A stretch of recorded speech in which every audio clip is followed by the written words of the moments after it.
Welcome to ఆవకాయ బిర్యానీ. అప్పుడు తిట్టుకున్నవారు ఇప్పుడు చుట్టాల మాదిరిగా మారిపోయారు. ఆ ఇద్దరిది తప్పని ఆనాడే చెప్పాను అంటున్న సీఎం. ఇంతకీ ఆ కంఠం తనదా కాదా అని ఆయన చెప్పడం లేదు. నాయకుల మాటల తూటాలు, గిరీశం యాదగిరిల కొంటె ప్రశ్నలతో ఇవాల్టి ఆవకాయ బిర్యానీ రెడీ.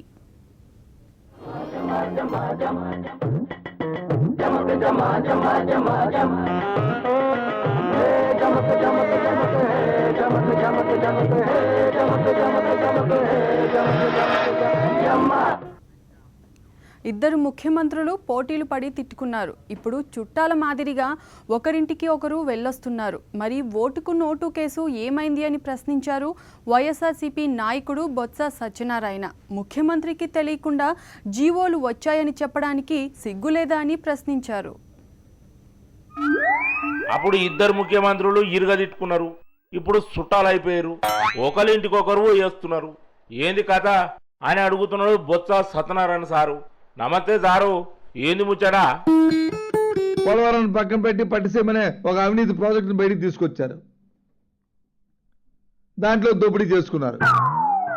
మరి ఏం చేయమంటారు? కాళ్ళను ఏదో ఒక ప్రాజెక్టు వేసుకోవాలి. వాళ్ళకు కూడా ఖర్చులు ఉంటాయి కదా. పోలవరం సురువయ్యేదాకా మరి ఖర్చులకు ఉండాలి కదా. మంత్రులు వస్తారు, కేంద్రం నుంచి మంత్రులు వస్తారు, వారు ప్రకటిస్తారు. రాష్ట్రానికి సంబంధించిన ముఖ్యమంత్రులు ప్రకటిస్తాడు, రాష్ట్ర మంత్రులు ప్రకటిస్తారు. 3 సంవత్సరాల్లో పూర్తి చేస్తామని చెప్పి ఆ సంబంధించిన మంత్రి అంటాడు, ముఖ్యమంత్రి అంటాడు. ప్రజలకు వచ్చి అయోమయంలో గందరగోళంలో పెడతారు. ఏందో ఏమో మీరు చెప్తున్నది వింటుంటే నాకు కూడా అంత గందరగోళంగా అనిపిస్తున్నది. నిన్నటి రోజున ఒక శ్వేతపత్రం ఇచ్చారు, బాక్సైట్ మీద వాస్తవ పత్రం అని ఇచ్చారు. అవుగా బాక్సైట్ జీవో వాపస్ తీసుకున్నారట కదా, ఇంకెందుకు లొల్లి? ఎంత చోద్యం అంటే జీవో ఇష్యూ చేసి అదేదో నాకు తెలియకంట అది దాన్ని వచ్చింది జీవో వచ్చి ఇచ్చారని చెప్పి అంటుంటే, ముఖ్యమంత్రి అంటుంటే ఎక్కడికి వెళ్తుంది ఈ పరిపాలన? ఎందుకు ఈ అబద్ధం చంద్రబాబు నాయుడు గారు? అరే గా జీవో ముచ్చట చంద్రబాబు సార్కు తెలియదటనా? గా సార్కు చెప్పకుండానే జీవో ఇచ్చిరా? అట్టెట్లిస్తారు? అంటే ఈ చంద్రబాబు సార్ను మంత్రులు ఆఫీసర్లు దిగుతారంటవా? చంద్రబాబు పవర్ తగ్గిపోయిందా? ఇంత బరి తెగించి ఈ మాటలు మాట్లాడడానికి అసలు ఎలా మనసు ఒప్పుతుంది? సిగ్గుగా లేదా? నాకు తెలియదు, నా జీవో ఇచ్చారు, నా ప్రభుత్వంలో ఇంత ఇంపార్టెంట్ అయిన జీవో, ఇంత సెన్సిటివ్గా ఉన్నది, సున్నితమైన అంశం అని అనడానికి ఏ విధంగా? అది ఆయనకెందుకు సిగ్గు అనిపిస్తుంది? గా సారుకు చెప్పకుండా జీవో ఇచ్చిన వాళ్ళకు ఉండాలి సిగ్గు. మీ అందరూ కంటితో చూశారు, మీ టీవీలో కూడా వేశారు. ఓటు నోటు కేసులో వచ్చి చంద్రబాబు నాయుడు గారి తాలూకా స్వరం బ్రీఫ్డ్ మీ అని చెప్పిన మాట మీ అందరూ విన్నారు, నేను విన్నాను. ఏమైందండి ఇది? స్వయంగా ముఖ్యమంత్రి గారి తాలూకా స్వరం విన్నప్పుడు మరి ఏం చేస్తుందండి ఏసీబీ? కేసు దర్యాప్తు చేస్తున్నది, ఇంకేం చేస్తుంది?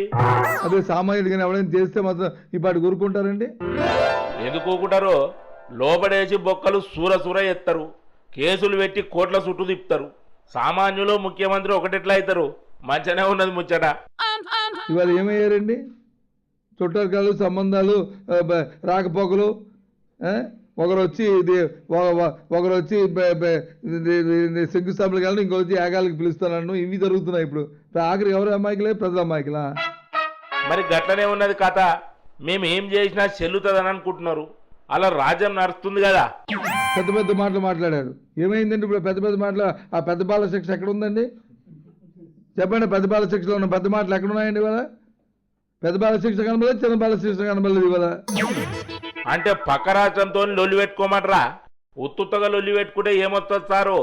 ఇవాళ వచ్చి పొరుగు రాష్ట్రంతో తగుపడమని మేము చెప్పామండి. తగుపడమని చెప్పామా, కయ్యంపడమని చెప్పామా, కొట్లాడమని మేము చెప్పామండి. మీరే కదా మాట్లాడేది. వాళ్ళకు ఎప్పుడు ఏది మాట్లాడాలనిపిస్తే అది మాట్లాడతారు, ఎప్పుడు ఎవరిని పొగడాలనిపిస్తే వాళ్ళని పొగుడతారు. పొద్దాక తిట్టుకుంటూ కూర్చుంటే పనులు అయితాయా? మేము మొదటి నుంచి చెప్తున్నాం, సామరస్యంగా ఉంటూ ఏదైతే చట్టంలో అంశాలు ఉన్నాయో దాని ప్రకారం ఉభయలు కూడా కలిసి ఉండి ఈ చేయండి బాబు అని చెప్తే తగుపడింది ఎవరండి? అవినీతికి చేసింది ఎవరండి? లంచం ఇచ్చి ఓట్లు కొనడానికి ప్రయత్నించింది ఎవరండి? మేమా? మేము లంచం ఇయ్యలే ఓట్లు కొనలే అదంతా కుట్ర అని గాలి చెప్తూనే ఉన్నారు. వాళ్ళను బదలాం చేస్తేందుకు కావాలని కుట్ర చేసి కేసులు పెట్టిరట. నీతికి నిజాయితీకి మారుపేరని చంద్రబాబు సార్ చెప్తూనే ఉన్నాడు. మీరేమో లంచం ఇచ్చిర్రు ఓట్లు కొన్నారని అంటున్నారు. ఎట్లా సార్ గిట్లా అయితే? అవినీతి అక్రమాలను సహించేది లేదు అన్నారు ఏపీ ముఖ్యమంత్రి చంద్రబాబు నాయుడు. తనకు వ్యతిరేకంగా రాసే పత్రికలను చదవద్దు అని అంటున్నారు ఏపీ ముఖ్యమంత్రి చంద్రబాబు నాయుడు. రాజకీయాల గురించి రాయని పత్రికలు చదవండి అని సూచించారు. రాజకీయాల గురించి రాయని పేపర్లు కొనుక్కొని చదువుకోరి, నెత్తినొప్పి రాదని అంటున్నాడు చంద్రబాబు సారు. నమస్తే సారు. పేపర్లల్లో మీ గవర్నమెంట్ మీద తీరుల వార్తలు వస్తున్నాయి, చూస్తున్నారా? మా ఫాదర్ ఇన్ లా ఎన్టీఆర్ 8 ఏళ్ళు అధికారం. ఇంత మునుపు కంబైన్డ్ స్టేట్ లో నేను తగ్గితే 9 ఏళ్ళు ఇప్పుడు మళ్ళా అధికారంలో ఉన్నా. ఎప్పుడు మేము పేపర్ పెట్టాలని ఆలోచించలా. మీరు ఏ పని చేసినా డబ్బా కొట్టే పేపర్లు ఉండనే ఉన్నాయి. మళ్ళీ మీరెందుకు సపరేట్ గా పేపర్లు పెట్టుడు? పైసలు దానిగా కాదు. పేజీలు రాసడం మొదలు పెడుతున్నారు. ఊరికే ఆ పేపర్లు చదివి కొంతమంది కన్ఫ్యూజ్ అవుతున్నారు. లేనిపోయిన తలనొప్పి.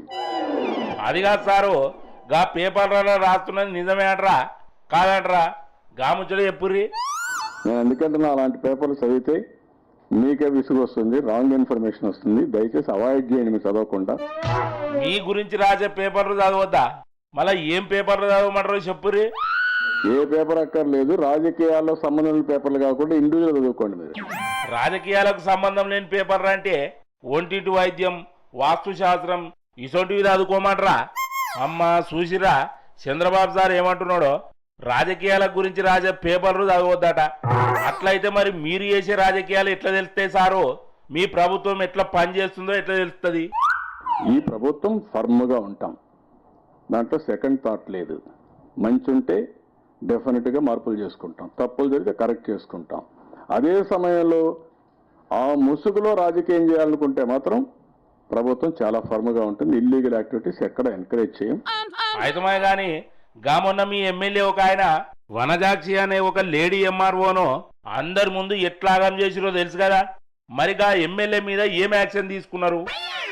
వనజాక్షి లాంటి కేసు కాదు అది. వనజాక్షి తప్పు ఉంది, ఎమ్మెల్యే తప్పు ఉంది. అది వేరే వదిలిపెట్టేయండి. కదా నేను డెప్త్ పోయినా చెప్తాను. ఇద్దరు తప్పున్నదా? మరి తప్పు చేసిన వాళ్ళ మీద యాక్షన్ తీసుకున్నారా? ఇద్దరు పైన తీసుకోవాలి కదా. ఈవిడ ఆయన కాన్స్టిట్యున్సీ పోయింది, అది వేరే జిల్లానే బౌండరీ. ఎవరు కూడా అధికారులు కానీ అనధికారులు కానీ హద్దుల్లో ఉండాలి. ఆయన కూడా వచ్చి ఆమెని మాట్లాడాల్సిన పని లేదు. రెండు తప్పే అక్కడ. ఆ రోజు నేను ఖండించాను. ఖండించిరా? తప్పు చేస్తే యాక్షన్ తీసుకోవాలి కానీ ఖండించుడేం సారు? అంటే ఎవరు ఏ తప్పు చేసినా గట్టనే ఖండించి పంపిస్తారా? ఇదే తారీఖా సారు? ఇద్దరు తప్పు చేశారు. ఈవిడ ఆ ఏరియా పోవడం, that is one mistake she has committed. ఆయన ఒకవేళ వచ్చినా ఏం కొంపలేం కూలిపోయాడు, గమ్మ నుండి కలెక్టర్ చెప్పంటే కలెక్టర్ కంట్రోల్ చేసుకున్నాడు. ఆయన అనవసరంగా పోయాడు. ఆ రోజు నేను రెండు తప్పే చెప్పాను. అబ్బర నాయన, ఇంట్లో ఇంత పెద్ద మతలబున్నదా? అసలు ఆడికి నువ్వెందుకు పోయినావు? నీకు ఆడేం పని అని మీ ఎమ్మెల్యేని అడిగిరా? అంటే ఆయన కూడా పోయింది అక్కడ డాక్రా ఉమెన్ కోసం పోయాడు.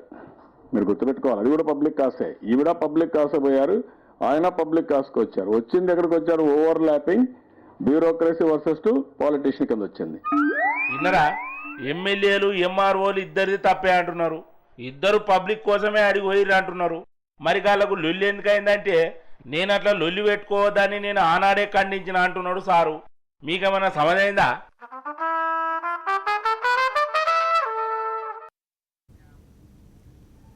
మరిన్ని interesting stories and funny topics చూసే ముందు ఆవకాయ బిర్యానీలో షార్ట్ బ్రేక్ తీసుకుందాం. Stay tune.